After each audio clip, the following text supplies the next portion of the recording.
কিন্তু সবাই খবর পেয়ে গেছেন যে পশ্চিমবঙ্গে কিন্তু এসআইআর শুরু হয়ে গেছে।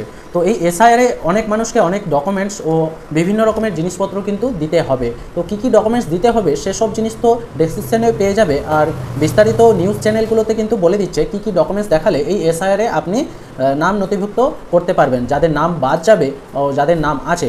তো এটা করার জন্য প্রথমেই আপনাকে যে কাজটি করতে হবে, 2002 সালের ভোটার লিস্ট ডাউনলোড করে আপনাকে দেখে নিতে হবে যে আপনার পরিবারের আপনার বাবা মা বা আপনার দাদু দাদির নাম সেই 2000-এর ভোটার লিস্টে ছিল কি নেই, বা 2002 সালের যে ভোটার লিস্ট আছে সেই ভোটার লিস্টে আপনার ফ্যামিলির কারো নাম আছে কি না সেটা আপনাকে প্রথমত চেক করে নিতে হবে।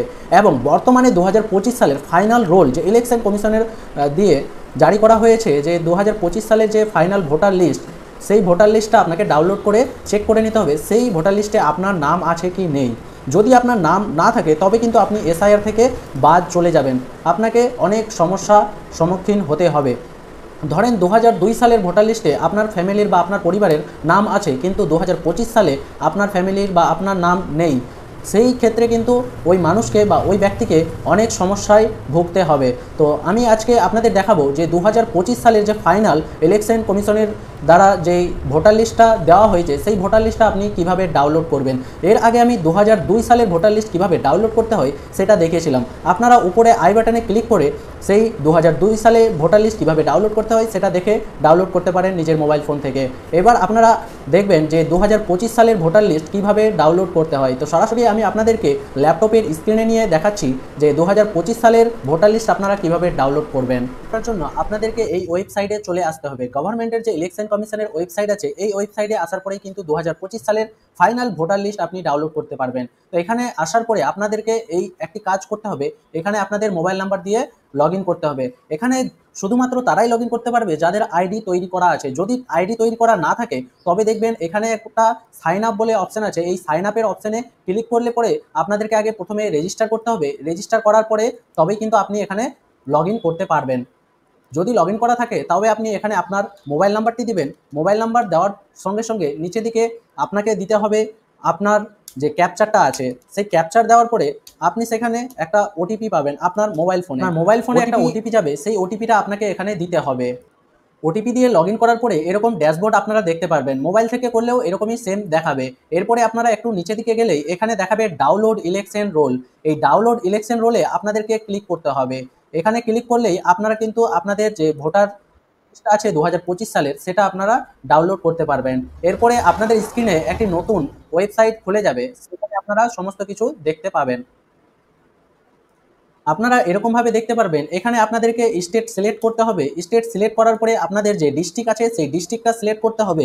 এরপরে আপনাদের অ্যাসেম্বলি সিলেক্ট করতে হবে, যেই অ্যাসেম্বলিতে আপনার বাড়ি বা আপনি যে অ্যাসেম্বলির মাধ্যমে ভোট দিচ্ছেন সেখানকার অ্যাসেম্বলি সিলেক্ট করে এবার আপনাকে এখানে ল্যাঙ্গুয়েজ সিলেক্ট করতে হবে। আপনি পিডিএফটা কি আকারে নেবেন, বাংলা বা ইংরেজি? তো বেসিক বাংলা ভার্সানে নিলে বাংলা এখানে সিলেক্ট করবেন। এরপরে এখানে ফাইনাল রোল যে অপশানটি আছে এই অপশানটি আপনাদেরকে ক্লিক করতে হবে। ফাইনাল রোল অপশানে ক্লিক করার পরে নিচে দিকে দেখবেন একটি সার্চ বার, একটা সার্চের অপশান আছে, এইখানে আপনাদেরকে ক্লিক করতে হবে। এরপরে আপনাদেরকে এখানে সিলেক্ট করতে হবে বা সার্চ করতে হবে যে আপনারা যেইখানে ভোট দিচ্ছেন, যে পুলিং স্টেশন বা বুথ, যেই বুথের আন্ডারে ভোট দিচ্ছেন সেই বুথটি আপনাদেরকে এখানে সার্চ করতে হবে। বুথটি সার্চ করার পরে এখানে সিলেক্টের যে টেক্সট বক্সটা আছে এখানে টিক মার্ক করবে। টিক মার্ক করার পরে এখানে ক্যাপচার দিবে। ক্যাপচার দেওয়ার পরেই আপনারা কিন্তু ডাউনলোড করতে পারবেন। অযথা ক্যাপচার যদি ভুলভাল দেন তাহলে কিন্তু ডাউনলোড হবে না। ক্যাপচার দেওয়ার পরে ডাউনলোড পিডিএফে আপনারা সিলেক্ট করবেন, এরকম আপনাদের কাছে পপ আপ শো হবে। এরকম আপনাদেরকে কিছুক্ষণ ওয়েট করতে হবে। ওয়েট করার পরেই দেখবেন যে পিডিএফটি ডাউনলোড হয়ে গেছে। এবারে আপনাদেরকে একটি কথা বলি, পিডিএফে অনেক মানুষের নাম থাকবে আপনার পোলিং বুথের, আপনার গ্রামের বা আপনার শহরের অনেকেরই নাম সেখানে থাকবে। তো আপনার নামটি খুব তাড়াতাড়ি খুব সহজে কিভাবে খুঁজে পাবেন সেটারও আপনাদেরকে আমি আইডিয়া একটা দিয়ে দিচ্ছি। তো দেখতে পাচ্ছেন আপনাদেরকে বোঝাতে বোঝাতে কিন্তু এই যে পিডিএফ ফাইলটা সেটা কিন্তু ডাউনলোড হয়ে গেছে। এটা ডাউনলোড করে নিয়েছি আমি। ডাউনলোড করার পরে ওপেন করে আপনাদেরকে দেখাচ্ছি। এইখানে দেখেন যে প্রথম পাতায় আপনার যে এলাকা আছে বা আপনার যে গ্রাম আছে সেই গ্রামের সমস্ত ঠিকানা বা সমস্ত তথ্য দেওয়া আছে, এবং নিচে দিকে আপনারা যেই বুথে ভোট দিচ্ছেন সেই বুথের ম্যাপ ও ফটো দেওয়া আছে। এরপরে নিচে দিকে আপনারা এক এক করে আপনার বুথের যতজন ভোটার আছে সমস্ত ভোটারের কিন্তু নাম ও বাবার নাম ও ভোটার আইডি নাম্বার পেয়ে যাবেন। এরপরে আপনারা এখানে আপনাদের নামটি সার্চ করে নেবেন এবং যেই পাতায় আপনার নামটি আছে সেই পাতাটা একটা জেরক্স কপি করে রাখবেন আপনি। এসআইআর করার সময় বিএলও আপনার বাড়িতে যখন আসবে তখন আপনি সেই পাতাটা তাদেরকে দিবেন, তারা খুব সহজেই আপনার ফর্মটা ভরতে পারবে। এবং 2002 সালে যে পাতায় আপনাদের নাম থাকবে সেই পাতাটাও আপনাকে জেরক্স রাখতে হবে, মানে 2002 সালের পিডিএফের পাতা এবং 2025 সালের ভোটার লিস্টের যে পাতাটায় নাম আছে এই দুটো পাতা আপনাদেরকে জেরক্স কপি কিন্তু রাখতে হবে। এরপরে এই পাতাগুলোতে আপনার নামটি খুব সহজে কিভাবে খুঁজবেন আপনাদেরকে বলে দিই। আপনারা মোবাইল ফোনে ভোটার হেল্পলাইন যে একটি অ্যাপস আছে প্লে স্টোর থেকে সেই অ্যাপসটি ডাউনলোড করে নেবেন। সেখানে দেখবেন এপিক নাম্বার দিয়ে সার্চ করা যায়।